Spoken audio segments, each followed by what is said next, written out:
So, wait one moment, and we are now recording and we are live. Hello, everyone, and welcome to Extreme Improv, Xstreamed Chat. This is the podcast interview show where we're going to meet some interesting people, and they don't get more interesting than the comedian, the improviser, the writer, the actor, the teacher. He is a comic genius. This is DB Frick. Say hello to the people.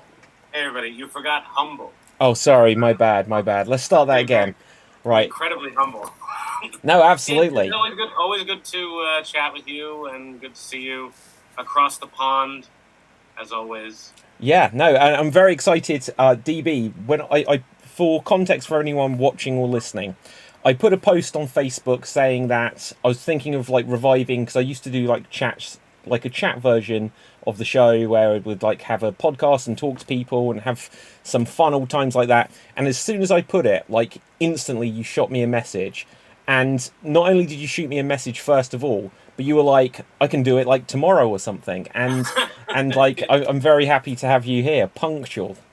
I feel like it's hard to not make things work. I've done like interviews on transportation at this point. On transportation? Well, like on a plane, or on a train or bus. I've done shows from anywhere. Oh, hang on. So for clarity, does that mean that you are like being interviewed whilst sat on a plane, or do you mean you're talking on the subject of planes?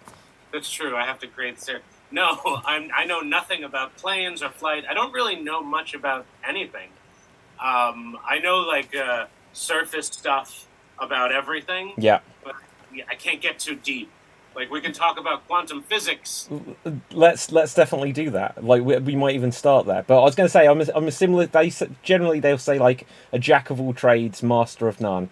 That's how I often describe myself, and I feel that's how, like, you know, a little about a lot, and a lot about a little. Right. It's if I wasn't able to have, I think about half the money that I make is made because I'm talking. That's amazing. That's the best way.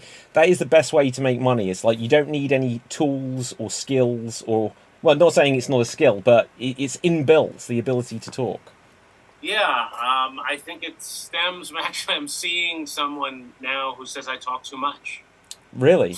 Yes, when you say now, do you mean me? I feel like I'm going to have to like clarify most statements you say, because I was going to say you were reading my mind there. I didn't quite say it yet. That's going to be such a difficult conversation. No, it's not. It really won't be. No, it's fine. I would love to do that. No, I'm seeing a woman, not right now, not you, who says that I talk too much. Wow. And it's funny, because I do. I like keep on going and going. I don't like it. That doesn't sound like a positive thing to be told. Well, in some cases, you know, I do also have gotten myself in a lot of trouble in my life because I've talked too much. Okay. That makes it sound like I've talked like there has to be a story there, DB. Well, you know, I just think like I could have probably gotten into a lot less trouble in general in life. Yeah. Like ubiquitous things, like in schooling and stuff, where you just get in trouble. Like if I just didn't say anything. Yeah. I was always trying to make things better by helping and putting whatever information I can put into it, but I usually made it worse. Yeah. Stay out of things now more often than ever. You this is a thing which you learn with age, I think. Yeah. You can have the best intentions, but sometimes the best thing you can do is nothing at all. Yeah, don't intend at all. No intending. Absolutely. No, I guess I've helped people meet and get married. Wow. And I mean, I didn't help them get married, but I thought you meant like you were like the vicar, the preacher, you know. No, once again, I'm terrible at weaving a yarn. No, don't worry. It's nice. It's a nice running gag, and obviously you're a man all about gags, but we'll just keep misunderstanding each other. In fact, the first show that I did with you was day of, like 3 years ago, online, and it was a championship. I remember it. Someone dropped out, I think you knew Elkie, was it? Yes, Elkie Reed. Reed, and she said that she may know someone, and you dropped in on about 2 minutes' notice, and you were great. Yeah. It was fun. I appreciate the opportunity to do that. at a time when like everything was falling apart, you actually brought a lot more people together than you know. People are meeting all across the world because of you. Do you know, that has been super exciting for me, and I really appreciate that's a really kind thing to say. But was it with you? I don't want to say this and you was just like, oh, that wasn't me. But did you meet Ewan Henderson actor in real life? Great guy. That's amazing. Guy. That's just incredible. He might actually come down during Christmas too. He asked if I was going to be around during Christmas, and I should be in New York. Wow, that's fantastic. Yeah, you've just released Ewan's Christmas plans. Like, there's probably someone. Oh, I know. He's just spoiled it. Yeah. A private person too. He doesn't like people to know. No, that's fine. But no, obviously it was on Facebook that you met him in real life, and I've seen a few times where people have met in real life after this crazy world we've been in, doing things on Zoom. Yeah, a bunch of people, and I even met a few people out in LA, meeting Jimmy Mack and Ruth. Aroshnik. Yes. Well, let's just put a little bit of context to this. So we did a show a few weeks ago, a month or two ago, something like this, and you were on the show and Jimmy Mack was on the show, and then there was this magical moment where like Jimmy Mack like moved into the screen with you, or vice versa. Yeah. And you were in a bar. We were in a bar. We were in a British bar called the Old King's Head in Santa Monica. Yeah. And we thought it would be funny to be there. And here's an interesting story about that night. This is one of my favorite things. This is about my ability to talk. Yeah. Before Jimmy, I got there on time. Jimmy was an hour late. So there's not a lot of people in this bar. We're meeting at a bar at noon on a weekday, something like that. Nobody's really there, but there is one guy sitting at the bar alone, and he looked familiar. So I was like, I know you. I've seen you around. You look familiar. And turns out he was a producer. He's been a television producer and writer for like 40 years. And we're talking for about 40, 50 minutes, and we're connecting on different people that he happens to know that I've met. And he's really boisterous, and Jimmy comes in. It's about an hour late, and we move to another section. I don't want to bother the guy anymore, and we're about to start doing the show. Yeah. And oh my God, DB, I was just gonna say, like, you left this producer of like 40 years experience to come and do my show. That's the wrong choice. That's the wrong choice. No, he had just retired. There was nothing. And if I've learned anything in this business, is that nobody can do anything. Right. Like, nobody can, like, anything. You have to help yourself. Yeah. You really do to get there. But nobody does it alone either. It's impossible. Absolutely. We move to another section of the bar where there is nobody and sit down, and we start ordering a few drinks. Jimmy is like so toasted; he's had so much to drink. See, I wasn't going to bring it up, but we noticed. Yeah, no, he drank a lot. And then I went to go pay the bill. Yeah. And the producer that I talked to paid the bill. No way. It was like $175 bill. That's amazing. And yeah. And then I made Jimmy buy me food at Cheesecake Factory for that free meal. That's amazing. That's incredible. What a story. Yeah, it really was. But he was so drunk. He was great. The producer? No, Jimmy. Oh, okay. I was going to say, it's just you're taking advantage of random producers that have recently retired, seeking new purpose. I tried. The judge told me not to do that anymore. Yeah, you can't do that anymore. Not nowadays. No, not with the way. Okay, so DB, one thing, like, often, like, I'll see you on social media, and you will put the hashtag Comic Genius. I know, it's so pretentious. It's a brilliant branding. Like, I hear that term, I think of DB Frick, and what an amazing term to have. I've gotten a few people that it's because of a sitcom that I wrote. I wrote a sitcom called Comic Genius about a family that runs a comic book shop from their home. And they in the pilot episode, it's partially biographical. In the pilot episode, the brother of the main character comes out of jail after 20 years and has to reacquaint himself with his daughter, who is now 20. Yeah. So they run a comic book shop. He starts doing tattoos at this shop. Mr. T was in the pilot. I mean, he didn't come and shoot, but I wrote him into the pilot. I've managed to write him into a lot of scripts. Even bumped into him at a grocery store in L.A. at Ralph's. Yeah. He was in front of me online. Okay, so was this that you wrote it? Was there a chance that was any of it made? How far in development did it get? I shot several scenes before the pandemic. Oh wow! I actually had some guys from Howard Stern's show who were like gonna do a couple of scenes because I had a whole father character who's dead. Yeah, and you do flashbacks with the father character. Father's like a bad influence, and there's always like getting his kids to do illegal things so that he can steal something or get away with something. So in the pilot episode, the father is using his 5-year-old son to distract someone at a comic book convention so he can steal a Mr. T statue. Oh. And they get chased out, and they get the statue, and part of it is Mr. T coming back, seeing the statue and wanting to buy it back. Amazing. Okay, so, how hopeful were you that like if you were already shooting stuff, even if it was sort of like at pitch level and stuff, how confident were you that B.A. Baracus would turn up for this?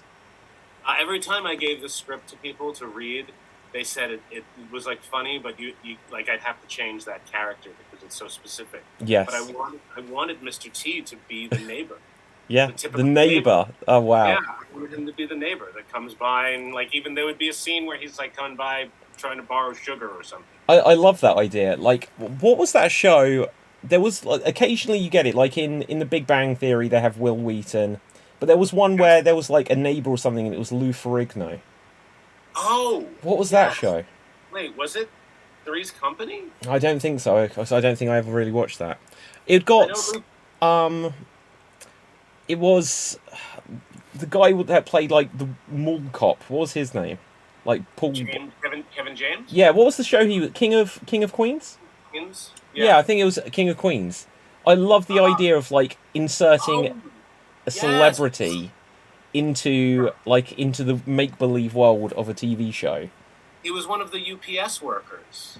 Oh, okay. Lou Ferrigno shows up in weird things. I just watched a show that was about the making of The Godfather. I don't know if you've watched The Godfather or have ever seen those. I've seen The Godfather, yeah.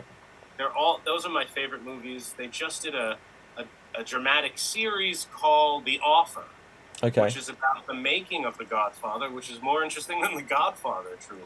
Wow. Yeah, I've not seen that show, but I've seen it on like maybe even Disney Plus or something. That it exists. He was in it. Lou Ferrigno was in it. He plays I think Luca Brasi. Okay. The guy who gets his big guy who loves The Godfather. Anyway. Yeah. It was Lou Ferrigno is great. Okay, here's an interesting thing though that you bring up. So, as I said, for however long I've known you, I've seen on social media you'll put hashtag Comic Genius, and to learn the backstory that it actually doesn't refer to you as as a comic, as a stand-up comedian. Right. It refers to this sitcom and a comic book store. Yeah, I think it makes a lot of people mad. I think I've made people mad because they just assume that I'm talking about myself, but I'm really not. Yeah, I think I'm funny, but why should it make people mad, DB? Why should that make people mad? Because players gonna hate. Yeah, I think so. I don't know. I don't know. I don't know. I just think it's funny. There's a persona that I put forth online that, like, you're not going to find if we ever meet in person. It's just like a different thing. Yeah, absolutely. Like, and I know that like a little bit myself, because obviously when we do the extreme shows in particular, like as the MC of it, I'll always I put everyone else into difficult games. I'll say the sarcastic things after people try their best, and I don't mean it, but it's a persona. But it's fun. It's fun to have this little bit of an edge of a bad guy to you. It's fun. I've always thought that Clive Anderson's job on Whose Line Is It Anyway was like the best job in the world. Yeah. When I first saw him doing that in the late 80s, early 90s, I always wanted that job. So what I'm saying is I want your job. Well, there you go. But you've, again, I think we mentioned, or maybe it was just before we started, you've been on the Wham Bam Improv Jam a few times in recent times. I've been lucky to co-host. Yeah, host. I've hosted it and co-host. It's been harder to get. I do once a month now. We try to separate it, but this is sort of a side story. I've been sleeping with a Second City book next to my bed for about. Jeez, that's not how I thought that sentence was. We can come back to it. I've been sleeping with. I was like, who? You know, wow. I was like, where is this going? Okay, but you've been sleeping with a Second City book next to your bed. I've been sleeping with a Second City book, and we're love, and we're gonna get married. And we're going to Sardinia for our. But I've been sleeping with it next, trying to sort of bring it into my life, and somehow I'm not sure what the word is. I can't find the word, but trying to will it into my life. So in the last year, I've been helping host this Wham Bam Improv Jam. But also, recently, Second City is opening up a theater in Brooklyn. And they just closed their theater in Hollywood. So I heard this, and I heard that a man named Ed Wells, who used to run Sesame Workshops, is now running Second City. He's the new CEO. So I went on LinkedIn, bought a premium subscription so that I could contact him on LinkedIn, and I did. I got the 1 month free. Yeah. So I contacted him, sent him a letter about everything I've done, my resume. He forwards that to the supervising director for what's opening in Brooklyn, Kelly Leonard. She contacts me and says, "Oh, we'll talk again in November and December when we're closer to opening the theater in 2023. But to be on." And then I canceled that LinkedIn subscription because I got what I needed. Yeah. I totally just did it just to talk to this guy. And I figured that there would be a connect because I'm hosting the thing for Second City. It's amazing how things work out. Not that anything's happened with it yet, really, but I would love to work at their theater. I just had, right before we spoke, there are two things I did before we spoke. I had an interview with one of the deans of Columbia University to work there for the winter. Wow. I worked there for 5 weeks as a proctor. And I love putting little things like that on my resume, worked at Columbia University. It makes me feel smarter than I am. Well, when I'll be honest, EB, in preparation for this, even though we've done however many shows together, I did a little bit of stalking just to see what was going on. And first of all, I did find your LinkedIn, and my first reaction to it, I don't know if you get this just from having had your cancelled subscription or whatever, but your avatar was animated. It was like a video or something. Yeah, LinkedIn gave me the opportunity to do a little video. I don't know if you could actually watch the video, but I didn't, but I saw that it was there. Right, that's the thing about it. It's what's the point if it? But it it gives you a quick, I talk about my favorite credits quick in 8 seconds. Yeah, absolutely. No, it was certainly impressive, and just looking at it, there was a few things that jumped out, and I don't have to scrutinize you on your. Right, there's a lot of spelling mistakes. The woman I'm seeing just told me recently there's some spelling mistakes in that resume. Wow, yeah. At some point there'll be something positive, like you talk too much, you can't spell. She thinks that I'm tall. How tall are you? I'm 6 foot. Okay, that's a little bit taller than me. I'm about 5'10".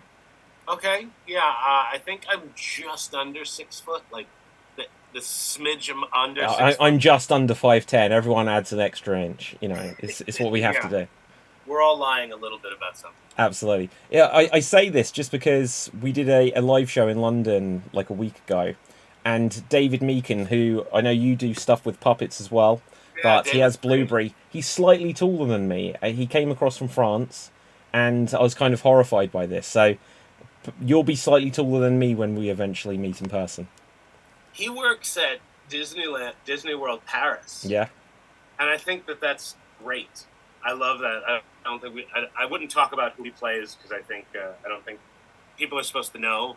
But he, at least in the States, they're not supposed to tell. No, I'll quickly share a story with you. I used to work for a radio station, and they'd got a costume mascot called the Mix Monster. It's in Buckinghamshire in the UK. And you dress as this, and it was a big thing that you're not allowed to be seen, coming out of the costume and that. They'd guard it so that you couldn't be seen or anything. That station closed down during COVID. So for anyone that watches this that ever saw that character, often it was me. There you go. I also have a photo where I've got the head on and nothing not nothing on, but none of the rest of the body on.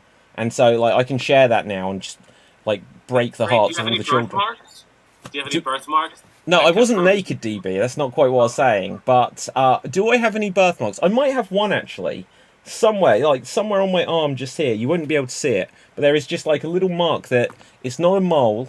I haven't had it checked by my doctors. I don't know if you like can diagnose these things, but but you won't be able to see it. I know. I think you got like a week left. A week left. I was sorry. It's like my lifeline in that. Palm reader as well. But yeah, like that may be my birthmark. How about you, DB? Any birthmarks? I have one right here. That's a birthmark. Yeah, it's a birthmark. I've had that since I was a kid. I should imagine since you were born. Yeah, I guess that was a stupid thing to say. Yeah. I've got a kid mark where it's like a skid mark that sounds like something else. Right. I was kicked in the head. No. My mother kids used to make fun of me for this all the time in kindergarten. That sucks. So my mother would tell me, you know what, you go to school and you tell them that it makes you special. Yeah, that's great. And I was smart enough to not tell the kids that. They made fun of me more. Yeah, absolutely. So, DB, you've done a lot of things. Like I'm sure this conversation, I so far I'm having fun. I've probably jinxed it by saying this, but we can jump back and forth because I'm sure it'll go all over the place.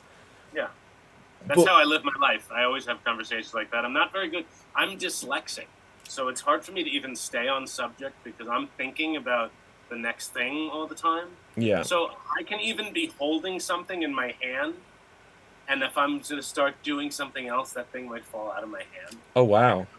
It's strange. Yeah. I'm hopefully like learning more about it now. I mean, how many dogs have you lost? Just their leads, you know, like your Rover. Where art thou?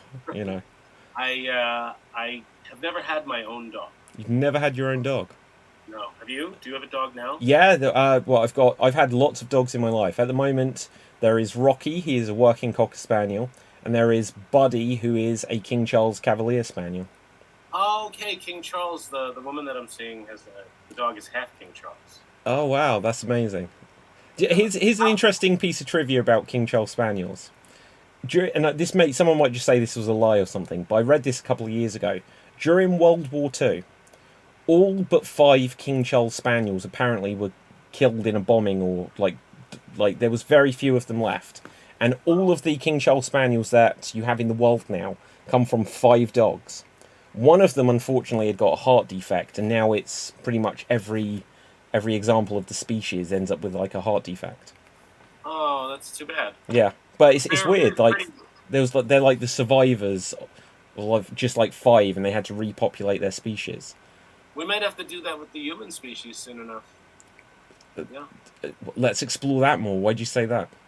I just think that every day it's more and more tense. I imagine more terrible wars. Yeah.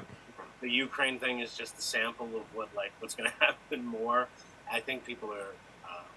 I don't even think that I understand what it's like to be poor. Like the idea, poor is not having a place to stay. Certainly. Or food. And I don't really know a lot of people like that. I meet homeless people on the street all the time, but how it's not fixed is strange because there are enough places to be. Yeah, it's a strange world, and I think pretty much to be able to exist in the way we do, I think people like when you hear people talk about stuff, and it's like in other places in the world, there's only so much like a person can do when they're trying to live their own life at the same time, and because of that, things always kind of stay in this status quo. And I feel like anything that happens for me, it's probably taking away from someone somewhere something somehow. Wow. Okay. Like, I don't know. We have more effect on things than we think. We could throw like the butterfly effect. Yeah, like I could throw a bottle to the ground, and like a day later, someone trips on that bottle, falls, and dies. How many people have you killed, DB? I stopped counting. Yeah. As soon as you got to double digits, you were like, I'm done. Yeah. I'm not very good at that. As I make jerseys for the Islanders, I make hockey jerseys, I have to do them in sets of 10. or I can't do them. Wait, sorry, I'll be honest, I didn't quite understand. What is it you do? I make hockey jerseys for the Islanders, which is a hockey team out here. Wow. So I customize them during the game. They're like really expensive jerseys. They're like $270. And you make these? I make them. I just iron numbers and names on them. Oh, I get it. I don't like stitch them or anything. Yeah, I was going to say, like, you're a seamstress as well. That they do in Indonesia before the shirts are sent to us. Wow. And the markup is like so overwhelming. It's so overwhelming, the markup. Okay, here's a question, DB. Because as I kind of listed off a bunch of things, yes, like put on your listening face. So, like we said, you're a comic genius, which evidently has got something to do with comic books and a sitcom. Stand-up comic, writer, improviser, teacher. Not quite a seamstress, but you make jerseys.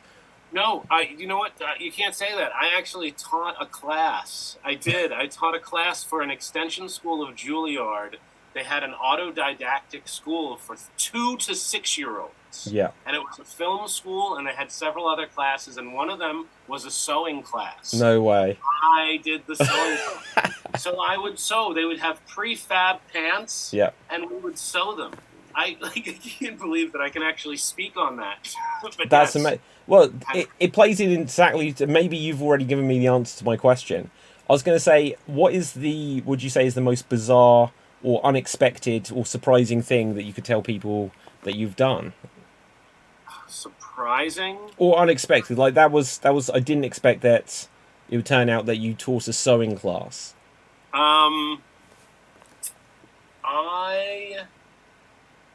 I was on Oprah Winfrey's first game show. Wow, what was that? Yeah, tell us. Called Are You Normal America? And it came out in 2010 or 11. Yeah. And I auditioned. I was living in LA, and I auditioned at Culver City Studios, and I knew it was for an Oprah Winfrey game show.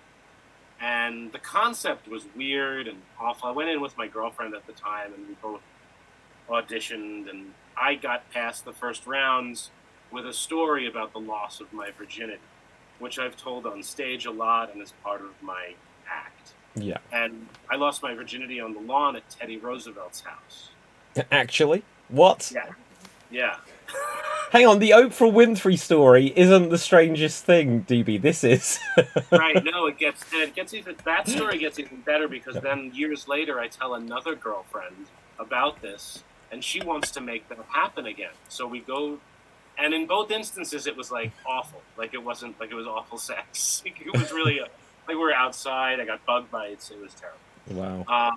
But then, so there's 3 parts to the story, and the third part is the Oprah Winfrey game show. And Oprah said, I want to recreate that with you. I never met Oprah. Oprah wasn't a host on the show. She was just an executive producer. Okay. Hard to find stuff online. Like, I can't find the pilot. I used to have a friend who taped it, and we had it on the TV, but that was in Encino years ago. And I told the story, and then I added a joke because I told the story and then added bully to the end of the story, and that was Teddy Roosevelt's thing to say. He would say bully. Yeah. And I said it to Sherry Shepard was standing. She was one of the 4 hosts of this awful game show. And I said that and I got a laugh from the audience, but when I was leaving that day, a producer was walking next to me, and he must have been talking to me because he said, I hate when we have panelists that improvise. And he definitely wanted me to know that. He felt like I ruined the show. Wow. Yeah. So, but in what way did you ruin it? Just by Because I improvised that line. They may have had something else planned for the word bully. Yeah. They might have had something else planned for it, and they couldn't do it because maybe I jumped the gun. I don't know. I didn't know it was. You preempted the host's joke or something. I think so. I think I stepped up. I rushed the bit, as Johnny Carson would say. Yeah. Don't rush the bit. Absolutely. It's easy to do, and if you're on a game show or something where you're being interviewed and you're a performer, people, even if you're not super well known, I know I've been on things, and I feel like I can just be like I would on any of my shows or when I'm acting or anything like this, and it's at a level which when you're with someone else who does this and they're like the celebrity or they're the name talent, and you do something that people get kind of really threatened by it. I have a story. I've never told this story really, other than to a couple of people one-on-one, not being recorded. But I used to intern at Conan O'Brien in 1999 and 2000, and we would be on the elevator with Conan all the time, and he would interact with us all the time. I got to actually even send in a couple of jokes at one point. My jokes got on. But I was in an elevator at him. I'm really intimidated at this point. I'm probably 22 years old. So I'm really intimidated that I'm even there. And all I want to be is a writer there. And that's what everybody wants to be there. But there's a point where I'm in a crowded elevator and Conan comes in and stands to the right of me. There was another producer. Even though I go by DB Frick, my name is Daniel Barry Frick. So the producer's name was Dan. And Conan says Dan, and I didn't think he was talking to me. I thought he was talking to the other Dan. The other Dan says to me, Dan, I think he's talking to you. And I said, I don't think he is. and then Conan says to me, I hate you. I don't know why I hate you, but I hate you. And I said, you sound like my father. And that made everyone in the elevator laugh. And I think that pissed Conan off. Wow. I think it made him mad because it was funnier than it was. Okay, so the thing to check in there, like from your perception, just saying to someone, especially if you're intimidated, you're young and that, and Conan O'Brien says to you, I hate you, I don't know why, but I hate you. Is he saying it jovially? Is he serious? I think both. I think both. Yeah, I think there's part of it. Like, I didn't really know him. Yeah, like, why would he hate you? Right, why would he hate me? I think I was doing something with my hair at the time that was similar to his. I think that's why. You dyed it ginger. And he had a big hair. No, I wasn't ginger, but I had like hair sort of that was big like his. And I think he hated that I did that. And I would wear a Hawaiian shirt. Like I would wear a Hawaiian shirt around the office, and I think everyone saw that as stupid. Yeah. I don't know what it was. He messed with everyone. He really did. I remember going to get lunch for Conan once at a Chinese place, and it's raining out. It's so soaked out. I come in soaked, like terribly soaked, and I have just like his bag of food, and I walk towards him soaked, and he looks at me up and down, and I'm wet, and he's like, "Get that in my office now!" and it was very, and it's like there's moments like that too. You know, he's not really being serious. And he seems to have he's calmed down a lot in his need to be the center all the time. Yeah. But I mean, he's one of the best comic minds of the 20th and 21st century. Yeah, I mean, like the way I was, because obviously we do know him across in the UK, but for a while I sort of knew him that he was like, he worked on The Simpsons and stuff like this. I remember in '92 hearing that he was going to be Letterman's replacement, and going out of my way to get tickets to the show, and it was pretty easy to get tickets, and it was pretty cool to see the show and then get there and then work there for a year, and I still keep in touch with some of those people. It's never gotten me the writing job that I want. That's like the toughest business in the world. What is the writing job, like the one? I would have liked to, I guess, be a writer for The Simpsons. Be a writer for Family Guy. I've sent in scripts and had... I sent in a script to Amy Sedaris when she was doing Strangers with Candy. I just mailed her a script that I wrote. A script that's used in an NYU writing class as an example of how to write a sitcom. That's amazing. And she read it and loved it. I saw her... I sent it to her because I saw her as a guest on Conan, and she put her address on. This is my address. If you want to drop off Vicodin, you can drop off Vicodin. Like she was trying to get the audience to give her drugs. She really was. So I sent her the script, and she called. She sent the script, and she called me and said that it was great, and the show got canceled. That was one of 3 times that a show got canceled, and I could have gotten on the staff. Another time was with Martin Short. No way. Short, he's standing in the hallway of Conan. I have 2 experiences with Martin Short. I don't know but he's standing in the hallway of Conan, and it's just me and him, and he's looking at pictures on the wall. Yeah. And I jokingly say to him, if you work hard, you can get on that wall one day. That's a great line. And he thought it was funny, and we talked a little. I told him that I was trying to be a comedian, and he said that I knew that he was talking about his talk show that day. And Kevin McDonald of Kids in the Hall was his head writer. So he was like, look, if you're trying, send a submission, bring a submission in for the next couple of weeks, and we'll meet with you. And I sent the submission in, and I was going to meet with Kevin McDonald of Kids in the Hall to interview, either to be a writer or whatever they liked, or whatever would happen, but the show got canceled in those 2 weeks. The other experience with Martin Short, and I won't tell the long story because it's too long, but one of the parties that I got to sneak into while I was at Conan was a 25th anniversary for SNL. Amazing. And I snuck in with a friend who was also an intern, and I got thrown out 3 times by the same security guard. The first time we snuck in with the Blues Brothers band. That's like, in comedy lore, that's like, to me, that's like, just, how does that even happen? Like, that's the kind of thing that almost seems fake. But we snuck in at NBC at the Rainbow Room and I'm standing with the band for like an hour, and then I decide I want to move around, and I'm not really dressed for a party. It's sort of look off. Alec Baldwin sees me and definitely tells security that I'm not supposed to be there. That was the second time I was thrown out. Wow. So I sneak back in a third time, and the security guard sees me pretty quickly and takes me to the main elevator. Now I'm standing with the security guard, and in front of me is Bill Murray, Martin Short, wow, and Dan Aykroyd. Oh my goodness! And it's like an alternative reality Ghostbusters.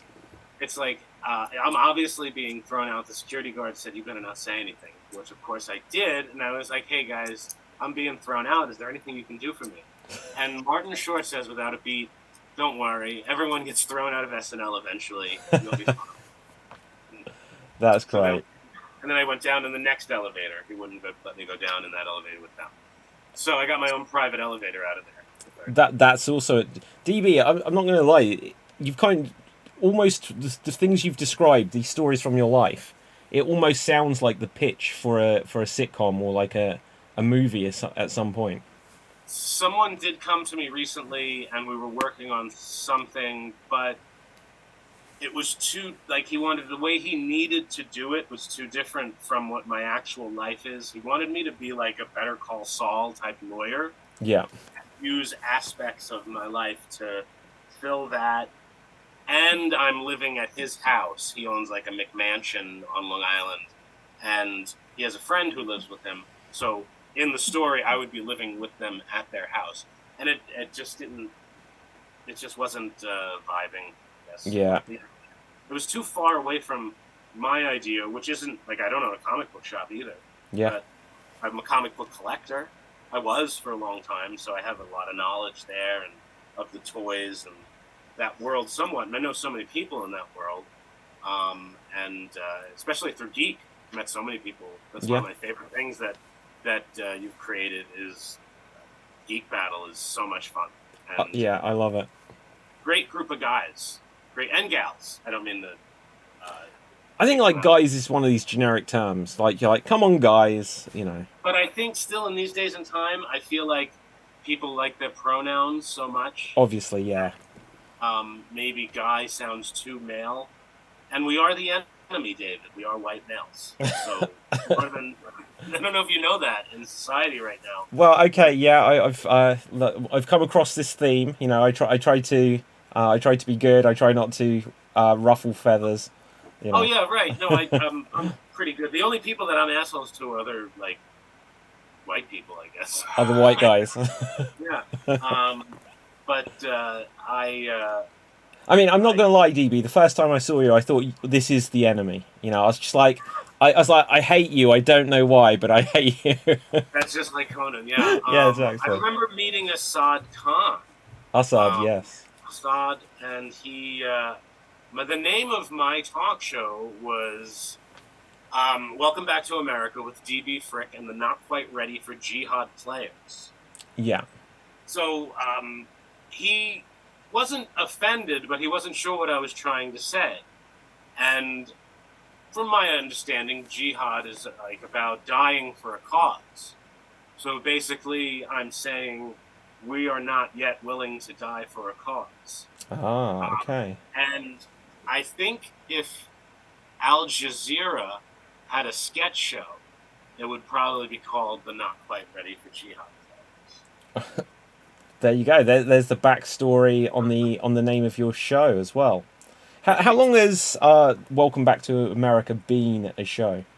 Oh, the last episode I did was through you. Through your like a festival 3 months ago. Okay. 4 months ago, and did a 30 interviews in 30 minutes. Yes, I recall that. Which I think would actually be, with the short attention span of the world, if I could get 30 celebrities to do 1 minute and do an episode like that, I think that I could make that idea work. I think that do you know, DB, like at the time we didn't debrief after it. You should do like DB's debrief. That sounds like a show. Oh, that's cool. That DB debrief, I like that. Yeah, absolutely. But like we didn't discuss it afterwards. But I thought that was a heck of a concept. The only thing, and this is something which obviously we've not spoken about, but I'll say it to you now. Like the idea was, and some things may have overrun or something, but the idea is that I would go on last. You gave me about like 20 seconds. I felt so shortchanged after all of this. Like, it already felt like I was like no, I get it. You'd done an absolute marathon. And I was watching, and I was like, right, what are we going to discuss? And you were like, so David, you're doing all this? I was like, yeah. And then you're like, that's the show. And I was like, what? and I think I got 25 interviews in 40 minutes. Yeah, incredible. So I wasn't able to do it, but I will figure out a way to do it sometime. And I wanted also to have something very, like, I had your books. I had a bunch of people's books set in front of me. Yeah. So that as I was talking to them, I could pick up their book and show them. And I remember having yours, and then we were so quick, I tried to just get out of it. Yeah, that was a... Don't worry. That's what everyone does to me. To do that, I have to get 40 people, because I have to get 10 people as backups. Yeah. And that's the only way, because as surprising as it is, like, 10 people didn't show up. Yeah. Was there... I think this was your show, or maybe I'm now... Because it's like you say, 3 months ago. I think there was one guy came on, and he just... I don't know if he wasn't quite aware of the concept, but he hadn't got his shirt on yet. He was just, like, getting changed. Do you remember this? Or am I completely fabricating this? I don't remember seeing that. Oh, maybe I'm completely wrong. It might have been happening on a show, and I didn't notice. There's always that. Like, if there are 10 people on the show, and someone's movement is happening. Did you bring it up during the show? Did you say anything? No, I didn't say anything. I wasn't going to say like it was your show. So was it during Wham Bam? Oh, it was during Wham Bam. Oh no, I don't think it was Wham Bam. No, I thought there was this 30 interview thing. Maybe I'm muddling this up. Maybe I'm completely assigning something to your show that was nothing to do with you.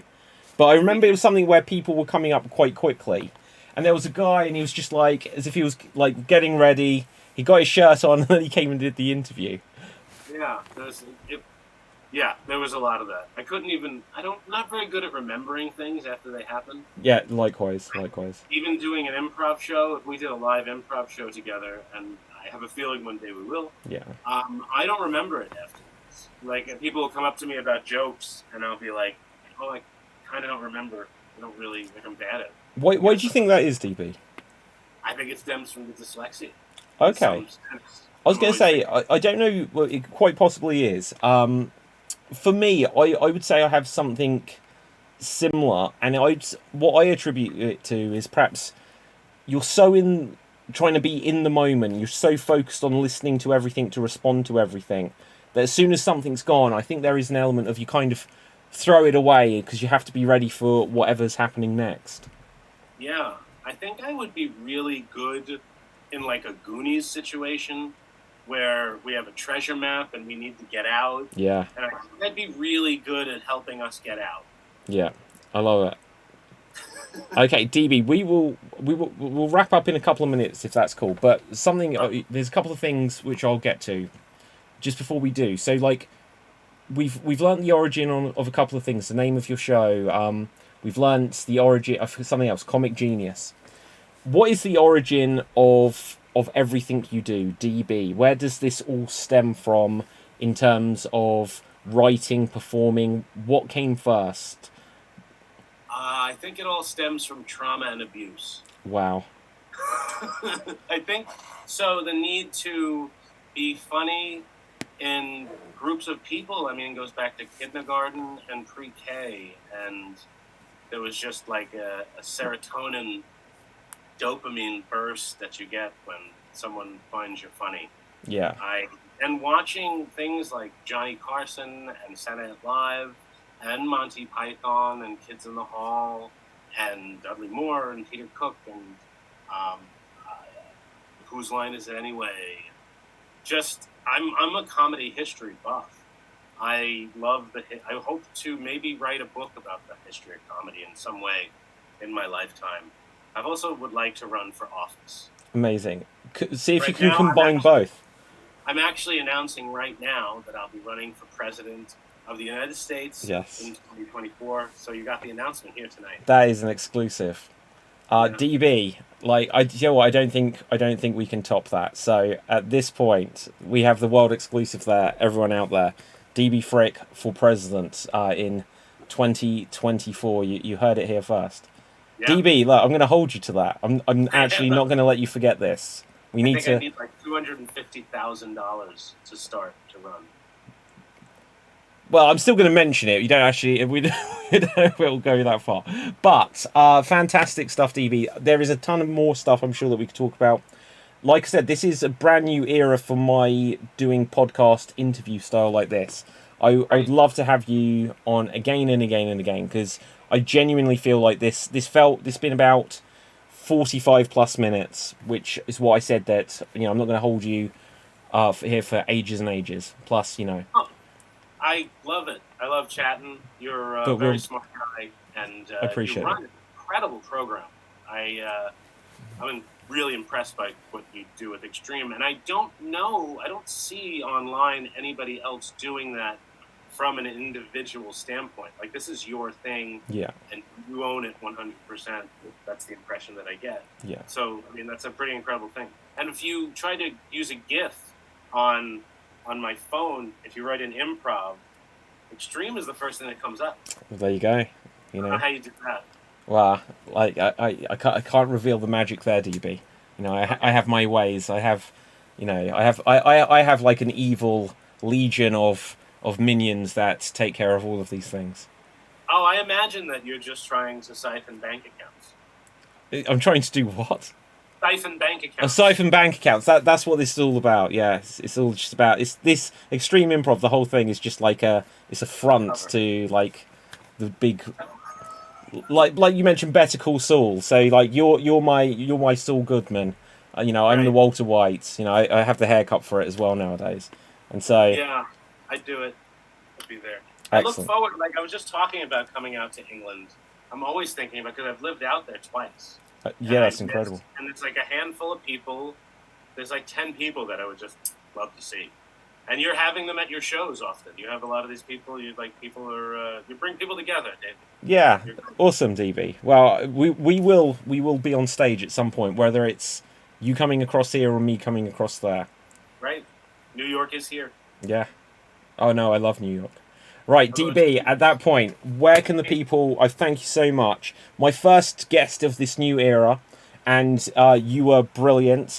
You've definitely put me at ease into this process. You made this very easy for me to get into it and have fun and just feel things out. I failed then. Oh no. DB, where can the people find you if you've got things coming up that you want to plug? If it's tonight, probably don't plug it because We'll put this up at the beginning of next week. You can just Google DB Frick. Go to Twitter, DB Frick, TikTok, DB Frick, Facebook, DB Frick. And that's really it. Awesome. So, everyone out there in internet land, this is, as you'll see on the screen, for now I may change this, so this might be the only time I say it. For now I've called it the XStreamed chat, and it's from Extreme Improv Xstream. Make sure you smash that subscribe button on youtube.com/Extreme Improv. Go to xstreamed.tv, which I'll spell. This is the funny thing with the word extremed, is Extreme Improv is spelt traditionally, but extremed is XStreamed, like the word streamed with an X at it. And it's going to have a bunch of links on there so you can find the podcast and all the podcast platforms, as well as being able to watch the video of it. So until next time, stay safe, always stay extremed, and ciao for now. Boom. And we're off the air. Excellent, DB. That was awesome. Yeah, great Thank you so very much. Thank you for having me.